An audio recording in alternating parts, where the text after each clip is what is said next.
Wild times. Woo! Here we go. It is the Wild Times, episode number 111. This is your daily dose of comedy and wildlife and all things fun in the wild world. I'm your host. Weekly dose. Whatever, dude. I'm your host, Forrest Galante, the broologist.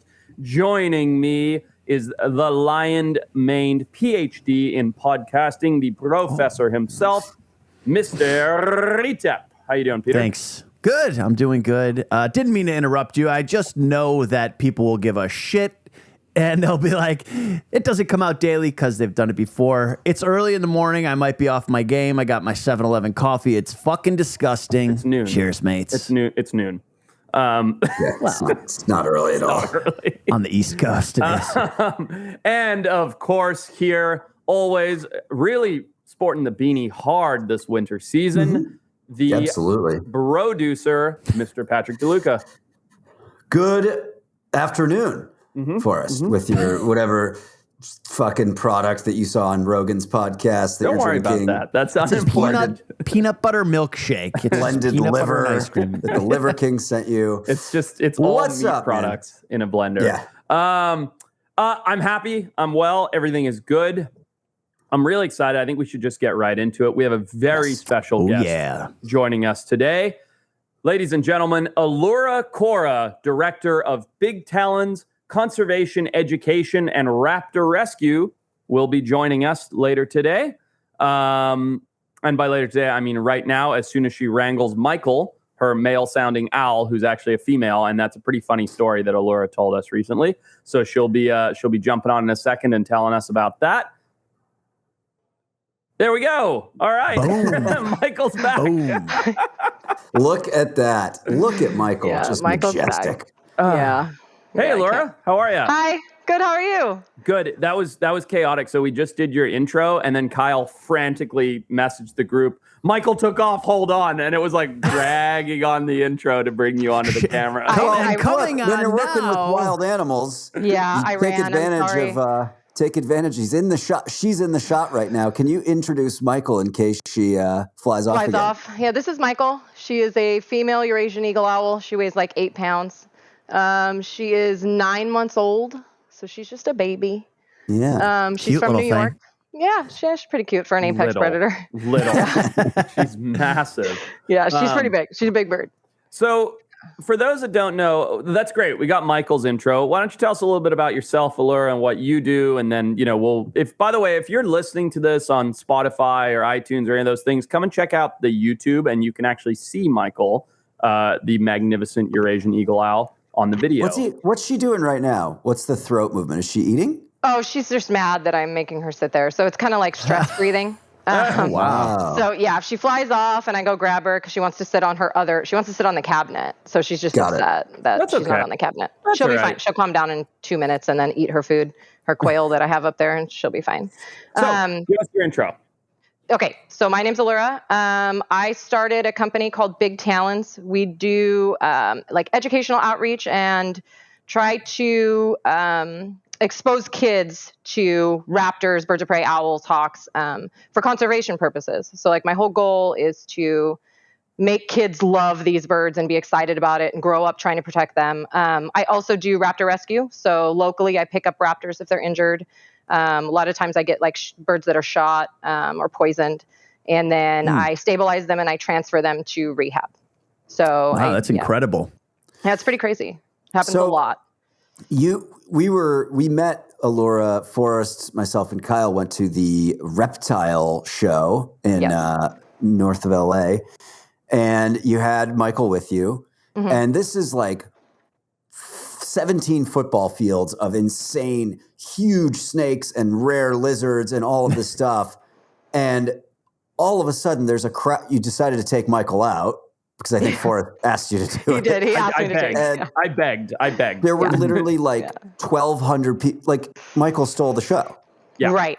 Yeah, it was crazy. And she did actually really well, given the circumstances. Every time I pulled her out, she was pretty relaxed. But she's been raised in the house. So she's kind of used to being around chaos and kids and noise and animals. So she's just used to it. How did you, how did you get her? So I ordered her. She's captive bred. Okay. I ordered her. I bought her from a Raptor breeder in New York. Okay. So they do it. There's specific conservation programs that breed these birds because their numbers are dwindling all over. So there are a few breeders here that still do them. They'll only sell them to like falconers or educators. So she is technically an educational ambassador. So I bought her to do the school events and the educational events and like hospital visits and stuff like that for kids. Cool. So yeah, I bought her. You have to have the like federal permit and the state license for them to even send it to you. But yeah, then you buy it and they ship them over. She came from New York to LAX and I picked her up in a box. How big was she when you got her? She little, like just a fluff how ball. old was she when you got her? 2 weeks. She was 2 weeks 2 old. weeks old. Okay. Wow. Yeah, she was a tiny fluff ball. So, okay, I feel like there's a lot of questions here, Laura. First of all, I think anytime you're dealing with an apex predator, something at the top of the food chain, the criticism flies in, right? Absolutely. People fly at you and like, how could you do that? And that animal's supposed to be in the wild. And there's just so much nonsense. So let's break that down a little bit, okay? First off, why is it important to have an animal, a raptor like Michael? I mean, and also raising one in the house with your children, like let's talk about that a little bit. That's pretty fascinating. So my whole point behind doing this was to show people, again, especially children, hey, these things are super cool. They're super important. They're sentient. They're funny. They're quirky. They also live substantially longer in captivity than they do in the wild. I mean, her average lifespan in the wild is 5 years. The average lifespan of a raptor in the wild, they die. They have a 70% mortality rate before a year old in the wild. Wow. And that's at no fault of their own. That's, lack of prey, that's car accidents, wind turbines, all kinds of different things. So it's super important to expose people and children to these birds and to show them they're important. We need them, so that they grow up and want to ban the poisons and, not build all these wind turbine structures and things that kill them. So it's kind of hard for me to even engage. I get so many comments that are like, let her free. She needs to go free. Why do you have this bird? But I let her go free and the population's dwindle. She's just going to die. Yeah. She likes her life, man. It she looks lives pretty a great sweet. life. Yeah. She gets fed whenever she wants. She gets to fly. It's not like she's tethered constantly. People are always like, why do you have chains on this bird? She doesn't have chains on. She's free to go wherever she wants all the time. She's tearing up your living room as we speak. God, tearing it up constantly. I mean, that's why I can't show you the other side of my living room. It's that fucking bad. I just can't show you. You don't hear a lot about we met you and you were talking about the conservation a little bit. Even as someone who has made a lot of wildlife content, you don't hear much about owl populations declining.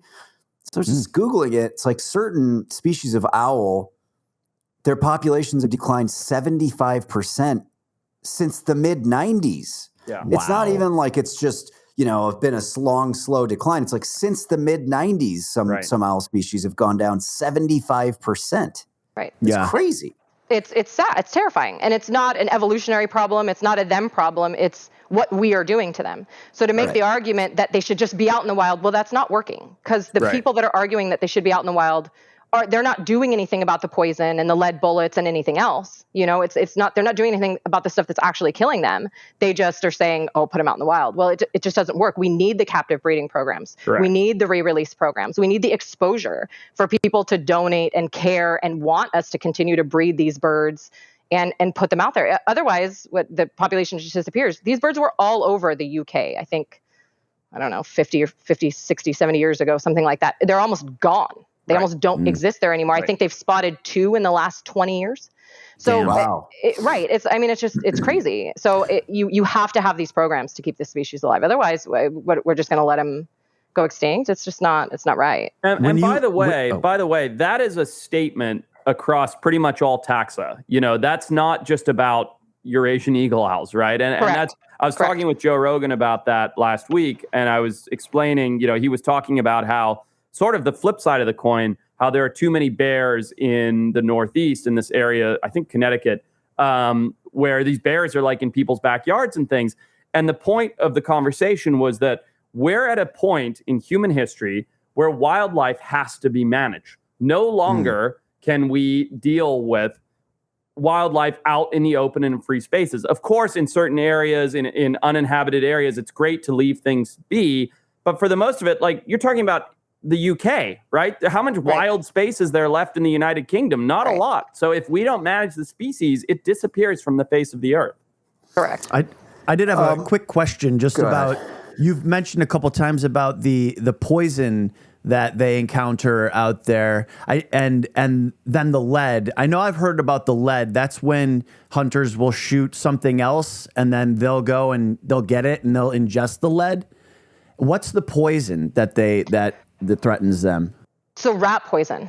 And squirrel poison. So they've banned a couple different types of these poisons, but they still exist just in different forms. So you have businesses and homeowners and stuff deploy these poisons. The squirrels, the rats, the mice, they all eat these poisons. And then, of course, an owl like Michael or a barn owl, I think barn owls are really specifically affected by it, but they pick up that rodent, they ingest it, and over time it kills them. It kills, entire nests, entire clutches of babies for great horned owls, specifically here, because the parents take the rodent back. And while it's not enough to kill the parent immediately, it kills the nestling as soon as they ingest it. So, it takes out all of their babies immediately. There was a story in New York where, people were watching this little family, and within a week, 2 weeks, they were all dead. And it's from a poisoned rat being taken to the nest, and they eat it and they die. And those poisons are still widely used. It's like we just ban one portion of it, or one country bans like one brand of it, but it's still all over the place. I've seen that story a bunch with like even like just water supplies that have been poisoned, like for human populations. They ban a chemical. So the way that it works is a certain chemical gets banned, but it's the exact molecular structure. Right. They change one molecule of it, and then it takes years for the legislation to go through to ban that chemical. They just change one, and they can do this indefinitely. And they keep Yeah, going. they have them ready to go. And I was just reading before you came on that 50% of all the bald eagles in the U.S.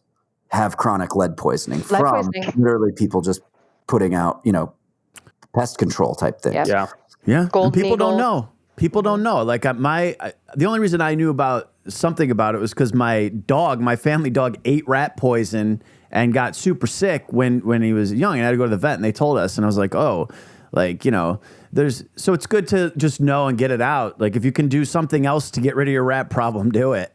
It's not just dogs.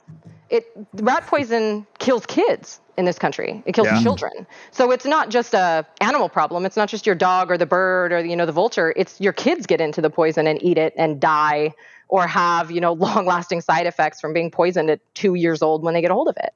It's just horrible. When there's so many other options to fix that problem, to still be using anything like that. Well, and speaking of that, one of those best options is having more owls, more birds of prey, to reduce the rodent population. Absolutely. So I want to segue a little bit here. Speaking of killing kids, you're a mother, and we're all parents here. Yeah, let's get to the fun stuff. Yeah, no, but seriously, you're a mother. Yes. One day, what's it like raising kids side by side with an owl that, quite frankly, could do that kind of damage if it so chose to, and it hasn't, and that's amazing. Tell us a little bit about that.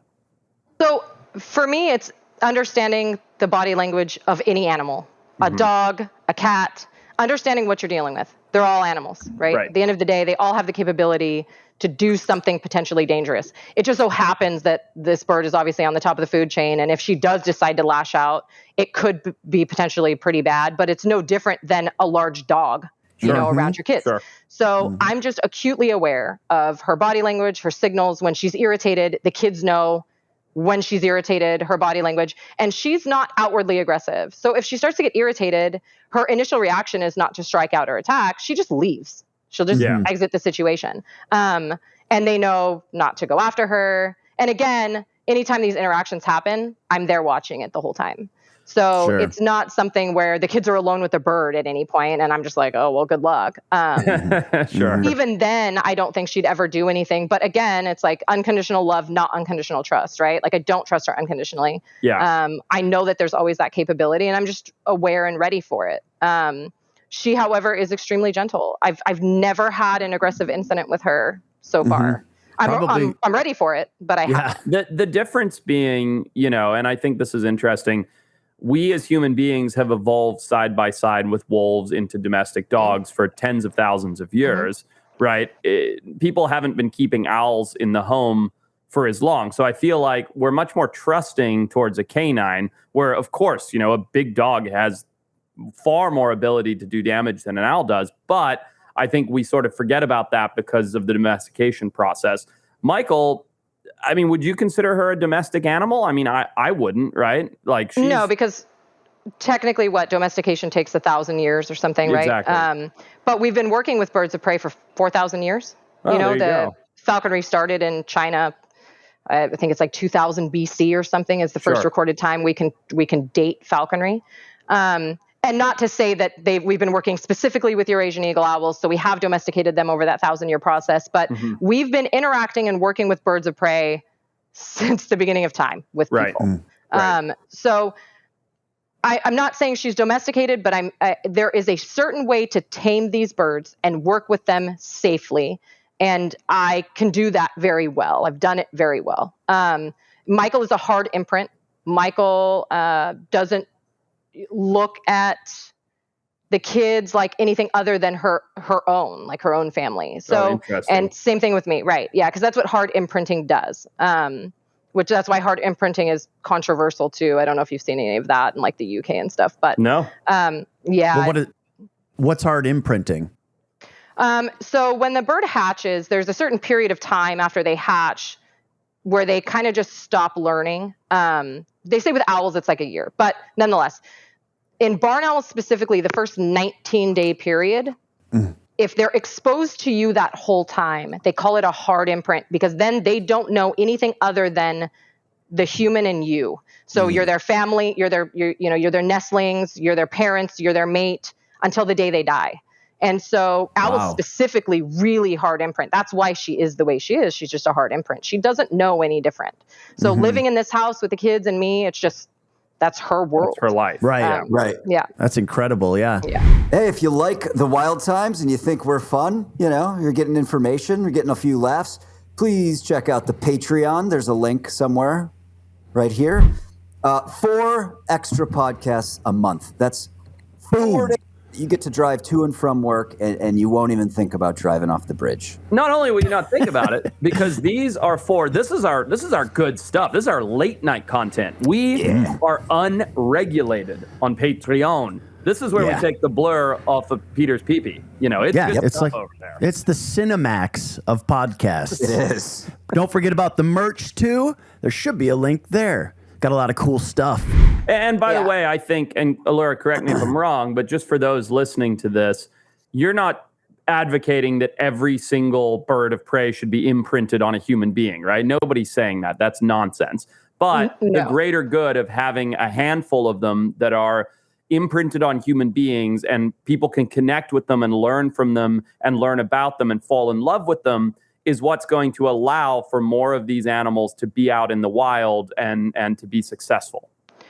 Yeah, so just to clarify, in almost no circumstance do I believe that, not no circumstance, but generally no, birds of prey shouldn't be imprinted. Eagles are extremely dangerous, imprinted. Hawks are extremely dangerous, imprinted. There's different ways different birds of prey react. Owls are the only ones so far that I've seen and I've heard that imprint very well. So imprinting birds of prey is not smart. It shouldn't be widely used. They don't in rehab situations. Obviously, they wear the little gloves so that the bird has no idea that a human's feeding them for re-release, because otherwise then they'll just rely on the human forever. I'm not advocating for that. I don't even advocate for people having birds of prey as pets. I think falconry is really important, and I think whoever wants to practice falconry should do it, and they should do it well and really learn about how to do it. But this specific situation, I think that, it shouldn't be widely applied. It's just very important because if I can convince 20 kids, right, that she's incredible and amazing and beautiful, and they grow up and want to ban the poisons and, fight for conservation and do all this, then I've done my job with her as an imprinted bird. You know what I'm saying? What do you Love that. How much does she eat? What do you feed her on a weekly basis, or how often? Well, I feed her 3 times a day. It's we're like at 11 or 12 chicks a day. And then I mix it in with mice and stuff. So I think it's like 300 or 400 grams a day of food. Okay. And then how do you go about feeding her? Do you just put it out and she goes and gets it, or do you have to like cue her, or? She knows her name and she responds to whistling. So I ask her, "Are you hungry?" And I whistle, and she'll start putting her head down and kind of bobbling like, "Oh yeah, okay, I'm hungry." And then she has to come to me because all birds of prey, when you keep them like this, should be recall trained. So she has to come to me to get her food, and then she eats with me next to me. Nice. And is that so that like she knows that if your kids are eating, that that's not her food kind of thing, or why does she have to come to you? It's more if she gets out, I can get her back. Gotcha. Because then once she gets hungry, because that's what falconry is essentially, right? You drop the weight a little bit, you get them to respond, you build that relationship. So if she gets out at any point, which I obviously don't plan on happening, when her weight comes down, she'll know, oh, okay, I just come back to mom when I want food, which is how you retrieve a lot of these birds in general, is they have to be recall trained. Yeah. Owls won't leave the vicinity from what I understand. They'll stay in like a 2-mile radius, even if they get out from where they were raised. But you still have to be able to get them back somehow. Yeah. Right. Man, I have so many questions. Alura, I want to go backwards a little bit here. Okay. I don't think you just woke up one day and were like, guys, time to get an owl in this house, right? So like, give us a little bit of background. Like, I know people are always interested in how I got into wildlife and I grew up surrounded by it and blah, blah, blah, blah. Like, how did you become a raptor specialist? What made you get into doing owls? Were you into falconry? Did you just grow up obsessed with birds? Like, tell us a little bit about how you got to where you are today with Michael. Well, long story really short, I was like the weird kid who took my turtle and my snake into the grocery store and like had the snake wrapped around my neck.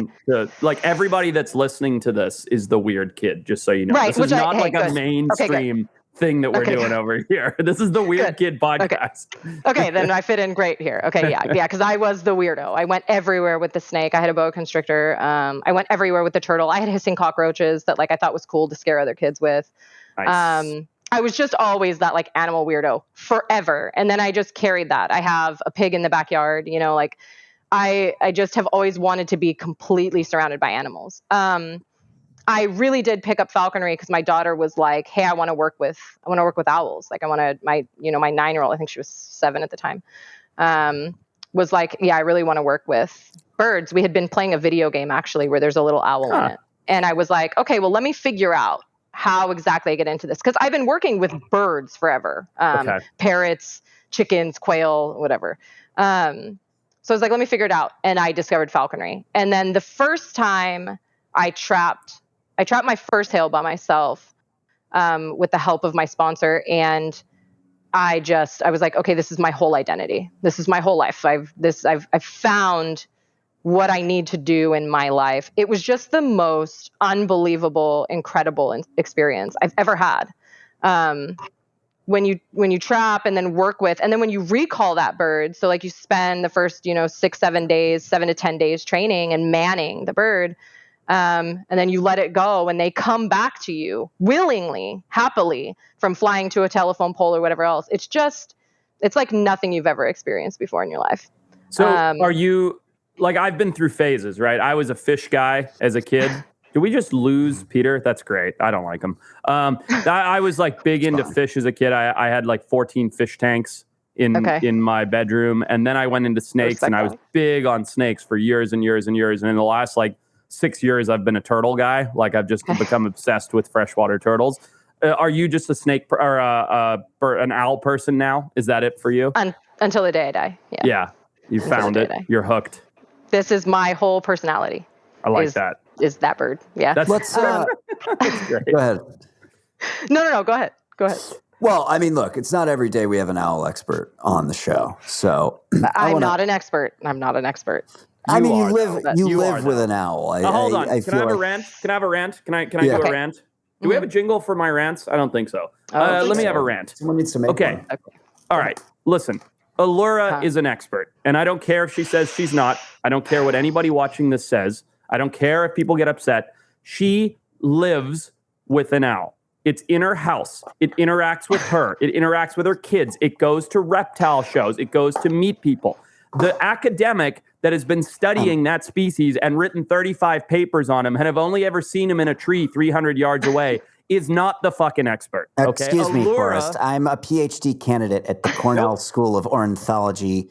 I know much more about owls. You do know I get that a lot. You I get might that know a more lot. about the anatomy of the interior of their mouth parts, but you, sir, know much less about owls than Alura, who has one literally tearing up her living room as we do this podcast. She's actually sleeping right now. This is she's kinda crazy. chilling, No, yeah. yeah, she's chilling. All right. She's going All night right. night. I want to talk about something just selfish. Okay. There's a very popular series that went out on Netflix in the last year. Oh God! Don't bring up the staircase. I'm fucking bringing it up, baby. Don't fucking bring up the I don't staircase. even know what it is. All right. So I don't want to fucking hear it. for people who don't know, I think I might know what Alura's opinion is, but for people who don't know, there's a guy who may or may not have murdered his wife. So they made a documentary and then they made a scripted version of it. I watched both. Pretty interesting stuff. A lot of reasons to think he might have done it. He was arrested. He went to prison. He eventually gets acquitted and released, or maybe not acquitted, but he gets released partly because of a new theory that came up.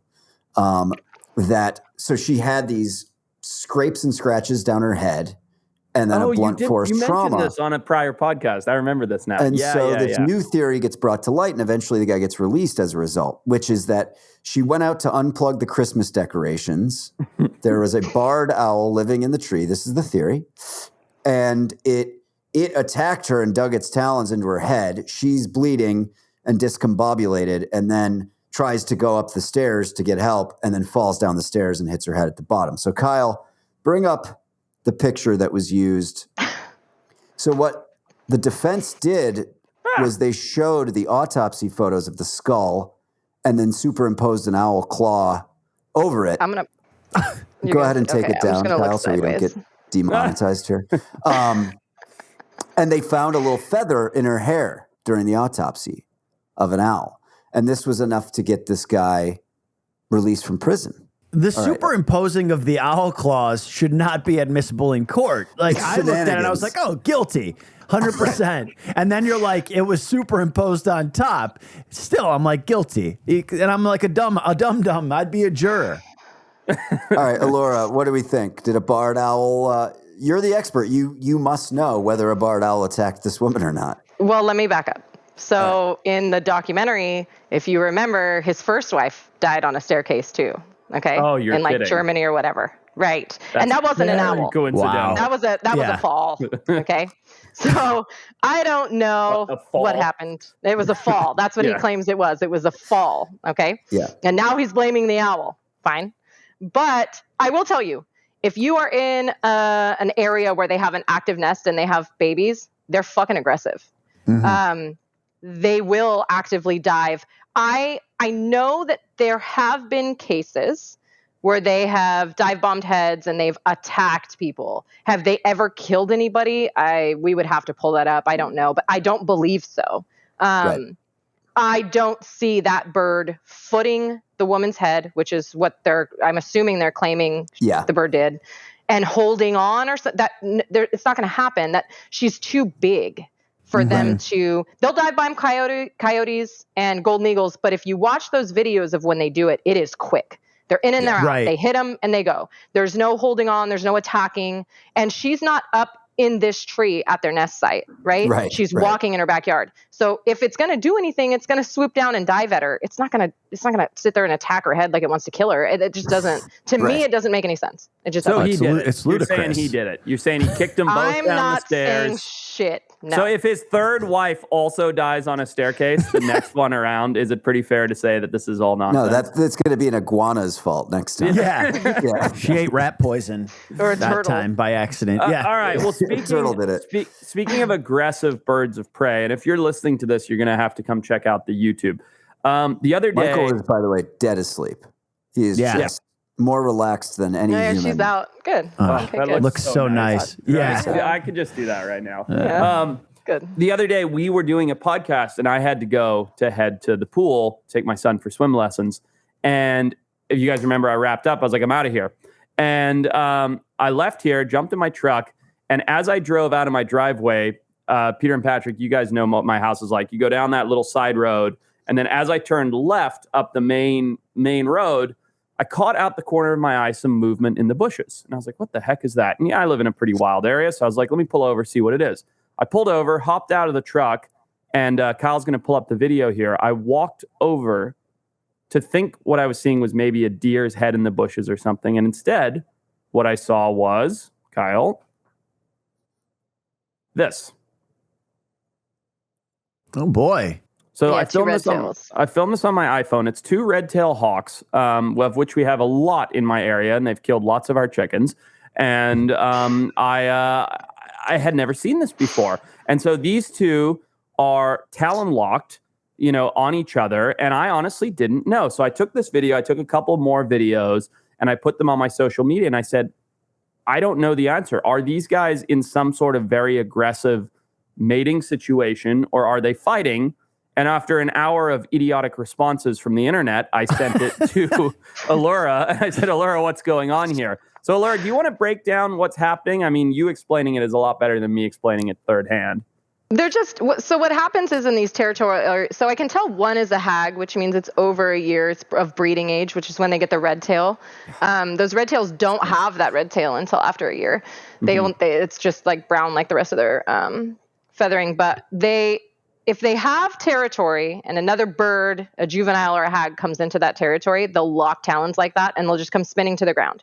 And then they sit there because that lock, once they lock, there's no opening those feet. It's like a pit bull bite. It's just like you're not opening those feet. It's just stuck. So they sit there locked and they just roll around until one of them finally, the brain lets go of the ligaments that are locked in their feet. And then they fly off. A lot of the times that doesn't end in them really killing each other. From what I've seen, from what I understand, they just kind of get up and fly away and the other one leaves whatever that territory is. I've had a juvenile red tail come down on the bird I was flying and lock talons. Oh, wow. And and they spin to the ground. They come tumbling. It's kind of funny looking, but scary at the same time. But actually before my bird hit the ground, they let go and the wild one flew away and my bird just came back to me. So it's just a territorial thing. And when I went out there, I should have known because that bird was screaming at my bird. I mean, just going nuts. And I was like, oh, I'm going to try to fly anyway. And I probably shouldn't have done that. So I did the responsible thing of like staying, 30 yards away and zooming in on my iPhone. In hindsight, I wish I had walked right up to them and been like, hey, break it up, guys. Let's go. Maybe just taking some claws off and just throwing them back into the air. That's what I wish I'd done. I was going to say it looks pretty tame on the video. Like that, normally you see like 2 moose or something, like just butting heads and like going crazy. A bear fights another bear, takes a big old shit, putting all of this force in. They're just like locked claws rolling around on the ground and then they fly away. I like it. The sound effects were not as mild though. I don't think we got the sound in that. Were they screaming? Oh yeah, they were screaming at each other. It was awesome. It's funny because travel the world, look for all these different wild animals all over the place. I'd never seen that, and it was literally like 300 feet from my backyard. It's pretty crazy. Yeah, it's pretty cool. It's pretty crazy. So It's fun to watch. Chickens, do you just find? Is that like a territory thing, or are they actually trying to? No, they're preying on our chickens. No, so we have Sarama bantam chickens, which are the smallest species of chicken in the world. So let me be clear: a red-tailed hawk's probably not taking out your big old farm rooster, right? But we have these little Sarama bantam chickens that are they're basically like halfway between a quail and a chicken. They're tiny little things. Kyle can pull up a picture. We don't have them anymore. Oh yeah. But we had Patrick, you've seen them. We had half a dozen of them. And my wife was like, oh, they're so cute. I want these little chickens. But you guys know what my place is like. It's free range everything, right? Everybody goes out in the morning and goes back in the evening. And so we raised these chickens. My son had one that was his absolute favorite, blah, blah, blah, blah, blah. And then the red tails figured it out. And systematically, six of them disappeared over the course of 2 weeks. And you'd hear some commotion because all the chickens or the guinea fowl would start spazzing out. You go outside. there'd be a red tail on top of like a decapitated chicken, like ripping its guts out, and all the other ones surrounding it, like screaming at it. So, oh my goodness. Yeah. So no more Sarama Bantams around here. So while you're telling that story, Michael just did one of these. Just kind of opened one eye, took a quick peek, made sure everything was okay, and went back to sleep. Just keep one eye open. Yeah, she does that. She's looking out for the kids. Open. Do you have other birds too? I do. Yeah, I have. What else do you have? I have a passage red tail I'm working with right now that I fly, which is a juvenile bird under a year. And then I have a barn owl and a burrowing owl. And so I have I have a barn owl and a burrowing owl breeding program that the guy that I work with, we supply to zoos and like wildlife centers. The barn owls and the burrowing owls. And then I'll probably expand the breeding program as time goes on. It's a lot of work. Each individual bird is so much work. So I'm just trying to juggle. I wanted to raise her correctly. So that was like my main goal, raise her well, get her good with educational programs, and then get into like the breeding and supplying side of things. Gotcha. The red tail that you're working, you said you're working with a red tail? Mm-hmm. Now, so do you like put videos of that on your Instagram and stuff like that? Because that stuff is fascinating to me, and I definitely want to check it out, if so. So I do and I don't. So my audience obviously doesn't want to see things get eviscerated and like bunnies die, and so it's like the carnage of actual falconry for my audience on Instagram just doesn't really work. Gotcha. So I maybe could create a separate, although I've tried to, I just don't, like I keep my falconry stuff pretty much totally separate from the owl stuff. Those are two different worlds. They don't really get along. So I just kind of try to keep them a little bit separate. Where do you live? Give the internet your exact home address. No, I'm joking. But where do you live? Whereabouts are you? You're in Southern California, right? I'm in the LA area. In the LA area. So do you have some acreage, or how does that work with these birds? No. So the federal and the state entities don't actually have size requirement. They have suggestions, and each enclosure has to be 8 by 8 by 12. Your house is also legally an enclosure, depending on, they have to have safe tethering areas. There's like several restrictions. Interesting. And rules. Yeah, but you can use the inside of your house for falconry. I have an 8 by 8 by 12 for the red tail. I have multiple 8 by 8 by 12s for all the birds, and some are larger. But specifically for like for my falconry birds, I at least have 8 by 8 by 12s. That's wild that there's a law that's like you can raise falcons in your house in California, because I know you can't like own a ferret, but that's probably because of ecological destruction if one gets out. Very good, Peter. Look at you. You're like a real pro these days. He's using I've learned big a few words things. Like ecological destruction. Man, I was hoping ecological was an actual word. Alura, thank you so much. It's all really interesting. Where can people find you? Like if they want to follow along what you're doing, what Michael's doing, give us a little synopsis of where they can follow you. So I'm bigtalons.com, BigTalons. Jeez. And then I'm big.talons on Instagram and big.talons on TikTok. They can find me on all of those. Nice. Yeah, awesome. It's a fun follow. Yeah. Thank you. I try to make it fun. Try to make it interesting. Try to keep up. I gotta tell you, I'm a herp guy much more than a bird guy. I would say birds are my weakest field by far. And my favorite part of the LA Reptile Super Show was getting to meet you and Michael and get to hold Michael. Thank you. Of the gazillion incredible reptiles that were there, my favorite part was Michael for sure. She's really cool. She's a lot of fun. She really is. She's a kooky bird. Alura, thank you so much for joining us today. Michael, thank you for being so well behaved. You didn't even fly off. People are going to actually wonder if she's real because she looks like a stuffed animal. I know. She looks like an animatronic, like something at Disneyland. Yeah, that's totally. She looks like an animatronic doll. Yeah, she's funny. Right. But hopefully you got some of the flight, right? The fly off in the beginning. In the beginning. For sure. Beginning. Yeah, in the bloopers reel. Yeah. Cool. Alura, thanks for joining us. Yeah, we'll talk to you later. Bye, Michael. Thank you so much. Bye, Michael. Pretty cool. Well, that was really cool. How long till you get an owl, Forrest? 8 minutes. 8 minutes. I'm leaving this podcast. Been going straight up the eucalyptus tree. He was on his phone ordering one while we were still talking. I saw him do it. I couldn't. As much as I respect it, the amount of work.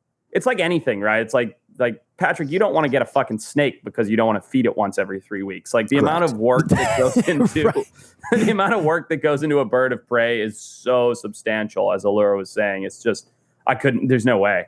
I'm literally debating whether or not I want to get another dog after, I don't know. It's morning. I told you it's not even noon yet.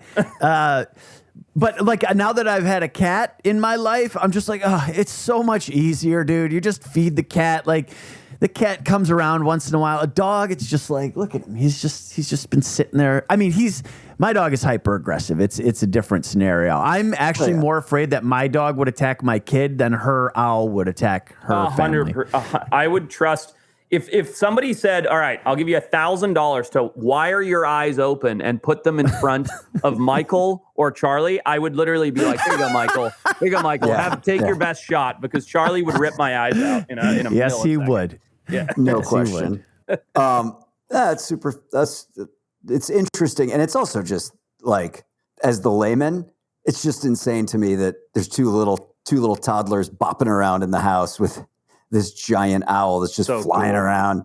Yeah. So cool. All right. Incredible. Can we do something that I've been excited about since I found out about this about 2 weeks ago, but I knew the announcement was coming today, and I've been like, come on. It's been like Christmas for me. You've been hiding things from us, dude. Come on. I've had to hide it from the whole world. I have to sign big NDAs and whatnot. All right, Kyle, we got what's in the news.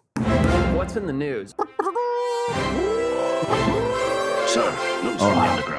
What's in the news?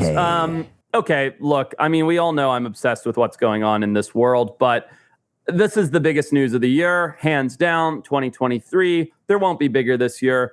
Colossal Biosciences, the company that is the de-extinction company that has already announced that they are de-extincting the woolly mammoth and the thylacine, announced today the Dodo. The Dodo! They are bringing the iconic dodo bird back from extinction. This is so big, you guys. I mean, what an incredible thing to see in our lifetime, this giant flightless pigeon come back to Mauritius where it was extirpated from. I mean, this is the most exciting what's in the news of the year. They've secured $150 million. That's incredible. To help this project. The dodo is one of those things where, like, I don't know if it was a taxidermy one or just a recreation. I'm pretty sure it was just a recreation in a museum when I was a kid. And they're big and they're funny looking. And I was like, it's definitely one of the things that was like, oh, what a goddamn shame that I'll never be able to see one of these alive. Yes, absolutely. And especially, sorry, go ahead, Peter. Well, I was just going to say, I mean, last time we posted like a video that got a lot of views or whatever. There's a lot of people. We were talking about them bringing back the woolly mammoth. Yeah. There's a lot of like controversy about that. I feel like this one's a no-brainer. We extinct this animal like morons, humans did, and we're bringing it back to its natural environment where it existed, right? What's wrong with that? It's fun. You're right, by the way. You're not wrong. What's funny is that the controversy is definitely like misplaced, because bringing mammoths back will help with like combat global warming and climate change, blah, blah, blah. Anyway, what's so exciting about the dodo coming back is this is the most iconic extinct animal in history, right? If you watch the cartoon movies Ice Age, if you go on anything, right, you see the dodo bird, like when it comes to extinction, and we talk about the dodo bird. And one of the reasons that I think is often swept under the rug that we talk about it is because we landed on Mauritius. 10 years later, there was none left. And the reason that we killed them, one, it was for habitat, but two, there was nothing to fucking do on the island. So here came these colonialists that would just take a big stick and go for a jungle walk and just bop them on the head for fun. I hate everybody. How could you do it? And they didn't even eat them, by the way. Apparently they tasted terrible. Apparently they were a terrible food source. So it was just something to do on the island. And before you know it, there were no dodos left in Mauritius. So I don't know. I just think this is absolutely amazing. Me too. Colossal announced its avian genomics group, which is a group that's dedicated to the de-extinction of birds, avians. And wow. They're starting, that's what this round of fundraising was for. They're starting with the dodo. They have plans, because I've been working with them in a conservation advisory role, I've heard a lot of the inside stuff. They have plans to expand this into other species, of which I can't say on the podcast, but Like, this is just big, man. You know, this It's is huge. cool. Like, we're gonna get to see fucking dodos. It's got to be like some of the biggest news. $150 million is going into this venture here, and you know, it sounds like they're being responsible about it. You know, it's not just for appearances or whatever. They're actually doing this in a way that benefits conservation, right, Certainly. Forrest? Oh yeah, certainly. So yeah, the whole thing's just really cool. It's really exciting. It's interesting. I don't know. To me, I don't even want to do any more what's in the news, because that should stand alone as the most important news, maybe of the year. Maybe no more what's in the news this year. All right. How do we think the dodo bird got its name? The etymology of the term. Well, it's a dodo, obviously. Helpful. I'm going to assume that the name sparred from the fact that they had absolutely no fear of humans, and so people assumed them to be incredibly dumb, and hence the name Dodo came about. That is correct. That's what I said. Portuguese settlers on Mauritius. The word duodo, the Portuguese word duodo, was another word for like simpleton or dum-dum. Mm-hmm. So it's from the Portuguese word. Hey, Kyle, it's do me a literally favor exactly and what I change Peter's said, by the handle way. to duodo in Portuguese, please. Don't. Kyle, if you do, you're fired. Well, I can't fire you anymore, but I'll take a vote on something. It's exciting, cool. man. That's exciting. I don't know. You may know more than what's in this incredibly long article that came out. What's the timetable for? Are they saying for this one? Well, they're just starting it now, but the thing is, they have excellent DNA samples from the dodo because there were so many of them in preservation. And it's a pigeon. A lot of people don't know that. It's a large flightless pigeon. So it's or maybe it's a dove. Sorry, large flightless dove. Somebody's going to have to fact check me on that. But it's one of the two. It's either a pigeon or a dove. Okay. Pretty sure it's a dove. And so it's a pretty easy one to do. So while they're only announcing and starting the avian genomics lab today, I think the timeline's short, like 5 to 7 years kind of short from start to recreation of the animal. Well, and here's the thing, man. Incredible. Like, if something happens in the world with news, a good way to tell, I think, how big of a deal it is, right? Because every news source is going to sensationalize it and make it the biggest deal ever. The world's coming to an end. It's going to be chaos. Just go to CNBC and look what the stock market's doing, right? Smart. Is the stock market crashing? Okay, it might be a huge deal. If not, people don't think it's that big of a deal because money tells you a lot, right? So we're not allowed behind the scenes at Colossus, but they went from $75 million in their first Series A funding. They just got a new round of $150 million. It's not like people just threw money at it because they took their word for it, right? They must be making some good progress that brought in this next round of funding. Well, their recent valuation, I saw this morning. I'll tell you where in 1 second. Their recent valuation is over $1 billion. Wow. Yeah, so is Theranos. So it's what? I don't know what that is. Don't compare Colossal to Theranos, you son of a I'm bitch. just saying, I don't know what that is. $1.5 billion is Colossal's recent valuation. Yeah, I mean, I don't know what Theranos is. That sounds like the bad guy from the Marvel movies. She was the one that basically created a fake company Blood that testing. you claimed you could put a drop of blood in this machine and it would tell you everything that's wrong with you. And it was all just fake, and she got arrested and is now in jail, I believe. She just got sentenced. Yeah. 2? What was her sentencing? 11? Was it 11 years? Or something like that? So it was all a facade. Like, she never even had the machine. Not only was it a facade, I mean, she intentionally, according to the court and everything, basically like fabricated the results, would send the actual blood into a real lab and then give the results as if they had been read by the machine that she didn't invent or create. Got it. Yeah, it was a big scam, and she had a personal net worth of in the billions. She was a billionaire. Wow. And it was all fake, and it was just a case of hysteria. Yeah, tech hysteria. Not at the end. No, she's a doughy. What's it? It reminds me of like the South Park Awesome 5000 or whatever, where Cartman dresses up as a robot and is like in the meetings with the Japanese business executives, and they're like, "Give us an idea," and he's like, calculating. It's like people want this. Like who is believing this? Oh, the huge drugstore franchises that they were going to have the machine there. Yeah. But Colossal is not that. She was a colossal Dodo, and He was a colossal she's going away for 11 years. She's a real fucking piece of work, man. Like prior to her trial, she quickly got pregnant, and everyone was like, "Yeah, it's like certainly just to like get sympathy from the jurors." Oh, interesting. But she got 11 years. She's going to go to a prison camp in Texas, which apparently is quite lovely. It's like I was reading about the prison she's going to go to. It's like they get like gourmet snacks. What? You're just free. You don't even sleep in a cell. You just sleep in dorms. It's like, can I go there? It's like going to college again. Delightful. Yeah. That sounds so much less stressful than my daily life. Well, I'll write her a letter. Guess what, Forrest? What's that? You pay for this. It's a federal prison camp. So great. When you pay your taxes, it goes to these camps so that people who defrauded people out of billions of dollars get gourmet snacks. Good. And get to do arts and crafts for 6 hours a day. Good. Yeah. Good. That's what I want. I want my criminals to be very comfortable. By the way, while all of the money that they've already made is still making them money in the stock market on the outside of the Club Med that they're at. I mean, they're still making money. Club Med. Dude, so I fucking had this, I was applying for a mortgage.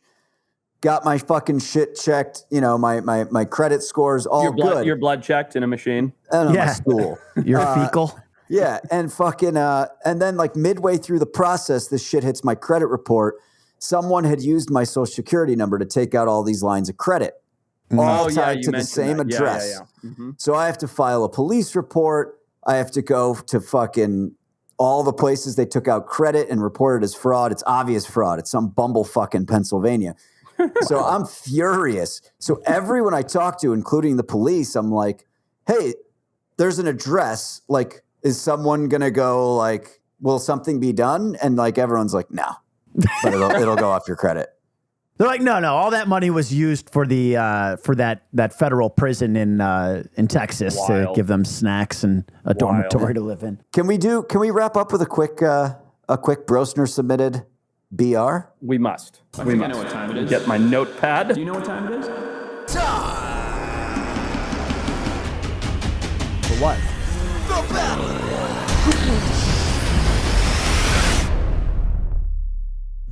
Okay. Battle Royale. Battle Royale. Oh yeah, baby.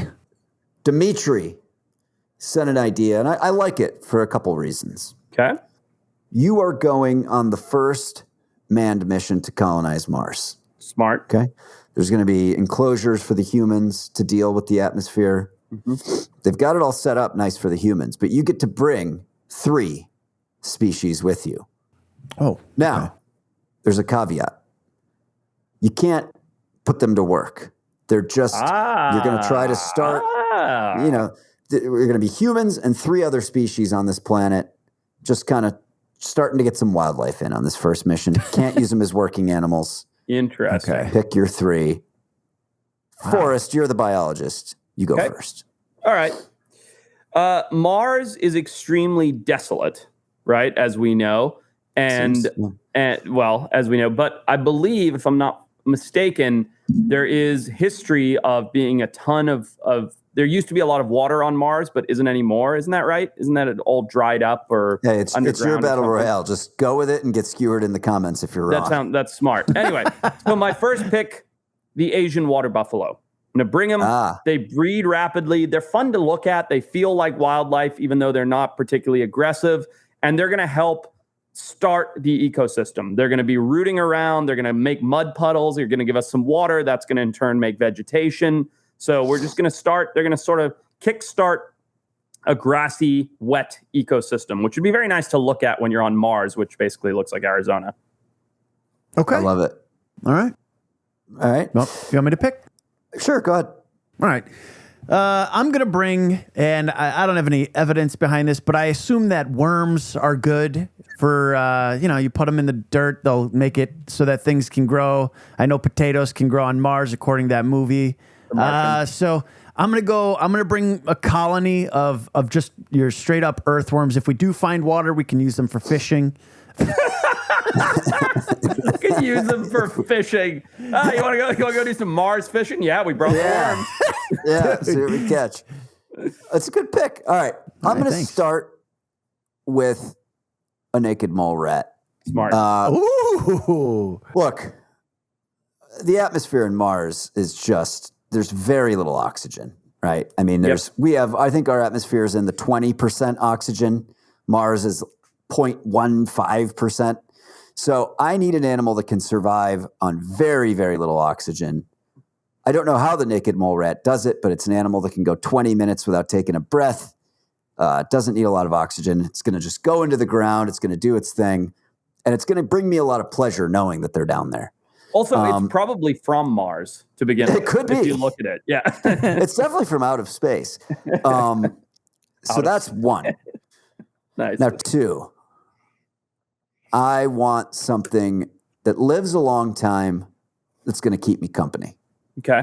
Right? That I can kind of have as my reliable friend. I can watch it grow. It's going to be there longer than me. I'm going to take a Fernandina Island tortoise. There you go. Nice. That's actually smart. It'll probably survive well there. Great pet. I can keep him right in my little human enclosure so that he can breathe. Smart. I know he'll be like I said, you don't want to outlive your pet. And, nice pick, fine. And look at the picture that Kyle brought up. Our very own. Forrest, did somebody whiten your teeth in that press photo? Go back to it. I mean, he had Venars put on. I don't think so. Super white. Oh, they did for sure. It's been you know touched. what it is? I think you're super tan from just getting burned to shit in the Galapagos for a week. More before likely. that. And my beard was really dark, and I had less gray back then. So yeah, I think. Yeah, dude, your beard is way darker.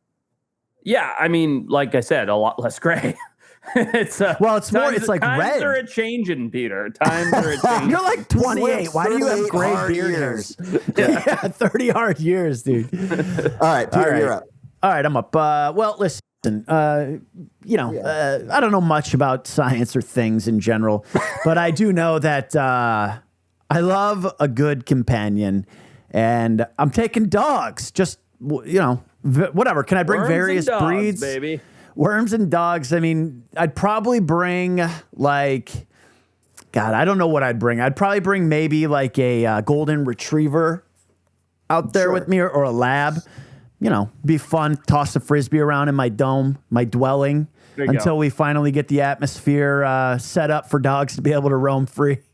And then, which the worms will help with. Kyle, good dog photo. Just dog. Yeah. Love it. Dog. Love it. Forrest, you're up for two. I'm up for two. I'm up for two. Well, look, I don't want these water buffalo to just run amok on Mars, because that would be shenanigans. Then we're going to have all kinds of problems. So we got to add a predator into the equation.